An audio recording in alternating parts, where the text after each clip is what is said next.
नमस्कार। आज हम बात करेंगे जंबल सेंटेंसेस की। जंबल सेंटेंसेस स्टूडेंट्स क्या होते हैं? सेंटेंसेस के अंदर जो वर्ड्स करेक्ट ऑर्डर में अरेंज नहीं होते। अब जब करेक्ट ऑर्डर में वो अरेंज नहीं होंगे तो उनका कोई मतलब बनेगा नहीं। तो वही है कि सेंटेंसेस में जो वर्ड्स हैं जो करेक्ट ऑर्डर में वो अरेंज नहीं होंगे तो उनका एक मतलब नहीं बनेगा। वर्ड्स वही रहेंगे लेकिन वो करेक्ट ऑर्डर में होने चाहिए कि भाई इस वर्ड के बाद दिया आएगा, इसके बाद दिया आएगा, तो वो तो होते जंबल सेंटेंसेस। बात हम करेंगे आज पैरा जंबल्स की। ठीक है, पैरा जंबल्स क्या होता है? बिकॉज जंबल सेंटेंसेस एक बेसिक कॉन्सेप्ट है, आराम से आप कर सकते हो।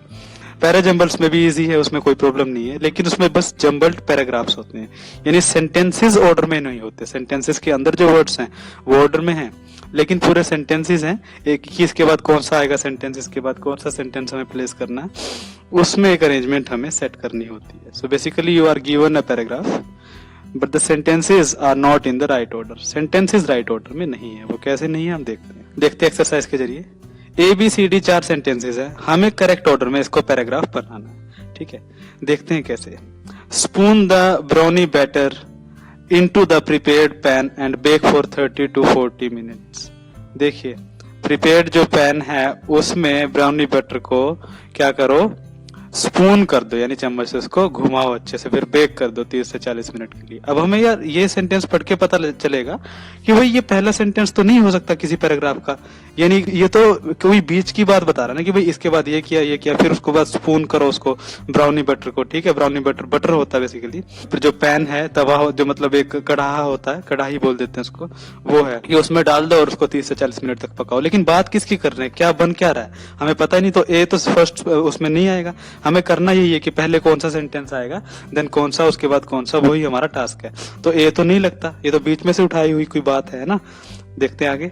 Now beat in eggs and vanilla extract and add cocoa and mix. ठीक है, अब देखिए नाउ बीट इन, अब ये ऐसा लगता है कि भाई beat in eggs and vanilla extract, vanilla और एग्स को मिक्स करके, रो एग्स जो कच्चे अंडे होते हैं उनका जो शेक होता है, मिक्स करके अच्छे से उसको बीट करो और ऐड कोकोआ मिक्स कर दो उसमें और कंबाइंड कर दो, मिक्स अंटिल वेल कंबाइंड। ठीक है, यानी मिक्स करो जब तक अच्छे से कंबाइंड ना हो जाए। अब बी, ए के बाद बी आना ये भी ठीक नहीं लग रहा, बिकॉज अगर 30 to 40 मिनट्स के लिए बेक कर लिया, स्टूडेंट से हमें पता होना चाहिए कि भाई पकाने वाली जो प्रोसेस होती है कि भाई इसको बेक करने के लिए रख दो, तो वो तो लास्ट ही प्रोसेस होती है फिर, है ना। जब सब तैयार हो चुका, अब बेक करने के लिए आधे पौने घंटे तक इसको छोड़ दो, तो फिर ये तो भी ए पता चला हमें कि भाई लास्ट में ही आएगा। ठीक है, अगर देखा जाए तो ए लास्ट में कहाँ है, इसमें भी नहीं है, इसमें भी नहीं है, इसमें भी नहीं है, तो स्मार्ट आंसर की तरह से ये भी करेक्ट आंसर हो जाएगा और आंसर करेक्ट यही है। लेकिन हमें थोड़ा समझना भी है। ठीक है, अब देखिए to make chocolate chip brownies. अब यहां से पता चलता है कि भाई क्या बनाने का मतलब क्या है। भाई चॉकलेट चिप ब्राउनीज, ये सब किस लिए किया जा रहा है? ये दो चीजें की किस लिए जा रही है कि भाई चॉकलेट चिप ब्राउनीज बनाई जाए। Mix together melted butter, brown sugar and white sugar using a wooden spoon और हैंड। ठीक है, हैंड मिक्सर, या तो लकड़ी का चम्मच या हाथ से मिक्स करने वाला जो मिक्सर होता है वो। देखिए क्या है कि भाई चॉकलेट चिप ब्राउनीज बनाने के लिए क्या करना है, मेल्टेड पिघला हुआ मक्खन, ठीक है, ब्राउन शुगर होती है, ठीक है, एक व्हाइट शुगर होती है, तो दो तरह की शुगर होती है, तो बेसिकली घरों में व्हाइट शुगर यूज करते हैं, तो इनको मिक्स कर दो भाई, मेल्टेड बटर, पिघला हुआ मक्खन, ब्राउन शुगर और व्हाइट शुगर को, किससे, हैंड मिक्सर से या फिर लकड़ी का जो चम्मच होता है उससे मिक्स कर दो। तो मतलब ये है भाई कि ये बनाना है। ठीक है, उसके बाद इसने क्या किया, नेक्स्ट देखिए यहीं से पता चल जाता है आगे क्या करना है। नेक्स्ट स्टर इन फ्लोर, आटा जो है, एंड साल्ट, और आटे और साल्ट को मिलाओ and mix until flour is incorporated and then add some chocolate chips.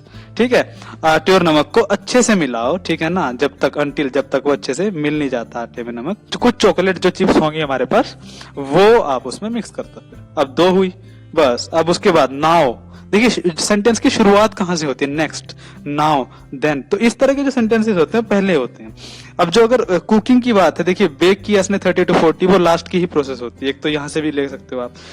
अगर लैंग्वेज के रूल के हिसाब से देखें तो इसमें हार्ड एंड फास्ट स्टूडेंट्स कोई रूल नहीं होता, ये आपको खुद ही एक कॉमन सेंस की बेसिस पे हम ऑर्डर में लगाने होते हैं, मैं आपको बता दूं। तो यहाँ से पता चला कि भाई बना ये रहे हैं। अब हमें ये तो नहीं पता चलेगा कि भाई ब्राउनी बटर इसमें रख दिया, फिर 30-40 मिनट तक पकने दिया, उससे पहले क्या किया, अंडे और इसको वेनिला को मिक्स किया, लेकिन किस लिए भाई, क्या कर क्या रहे हैं। ठीक है, तो ये बना रहे हैं हम चॉकलेट चिप ब्राउनीज। तो इस तरह से CDBA इसका आंसर हो जाएगा। एक्सरसाइज 2 देखते हैं। She started the Udaipur-based organization Shikshantar to create a space for self-directed learning called unschooling. अब देखिए सेल्फ डायरेक्टेड लर्निंग क्या होती है स्टूडेंट्स, अनस्कूलिंग यानी स्कूल की एजुकेशन तो मिले लेकिन स्कूल में नहीं मिले, वो स्कूल से बाहर, जैसे मैं स्कूल नहीं जा रहा लेकिन एजुकेशन ले रहा हूँ सारी, तो वो सेल्फ डायरेक्टेड लर्निंग है। यानी किसी एक ऑर्गेनाइजेशन है, मैंने वो ज्वाइन कर ली और वो यही चीज बताती है कि भाई हमें खुद से कैसे करना है, ठीक है ना, तो वो सारी चीज है। तो इस तरह का ऑर्गेनाइजेशन शुरू किया उसने, ठीक है।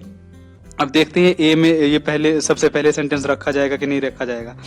It also organises week long camps where children involve themselves, local communities and interact with other kids who don't attend school। अभी वीक लॉन्ग हफ्ते हफ्ते भर के कैंप जो है वो भी ऑर्गेनाइज करते हैं ये ऑर्गेनाइजेशन शिक्षांतर जिसका नाम है, जिसमें बच्चे क्या करते हैं, लोकल कम्युनिटी जो स्थानीय जो समुदाय होते हैं, जो आसपास के गांव कस्बों के लोग होते हैं, उनके साथ अपने आप को घुलते मिलते हैं, उनसे बात करते हैं और बच्चों से भी बात करते हैं जो कि स्कूल नहीं जाते, स्कूल अटेंड नहीं करते, ठीक है। अब देखते हैं ए और बी में कोई खास अभी हमें एक जो कंजंक्शन है, एक जो है जॉइंट है वो मिल नहीं रहा। Nidhi Jain has been an unschooling parent for over 2 decades। देखिए निधि जैन क्या रही हैं, unschooling parent for over 2 decades। 20 सालों से वो क्या कर रहे हैं, अनस्कूलिंग पेरेंट, यानी बच्चे को स्कूल नहीं भेज रहे, वो घर पे ही वो शिक्षा दे रहे हैं अपनी तरफ से, स्कूल ही सारी जो स्कूलिंग जो हो रही है वो घर से ही करवा रहे हैं वो, इस तरह से। अब देखते हैं सी में कुछ सेंस बन रही कि निधि जैन एक नाउन से शुरू हो रही है ना स्टूडेंट्स, देखिए ये सिर्फ प्रोनाउन से है, ठीक है। यहां से पता चलता है कि भाई नाउन से शुरू होती है, ये भी निशानी होती है, शुरुआत कहां से होगी, नाउन से ही होगी, लगभग वो नाउन से होती है, तो सेंस बनती है। और वैसे भी हम 4 सेंटेंसेस में देखेंगे तो सबसे अप्रोप्रिएट आपको यही लगेगा।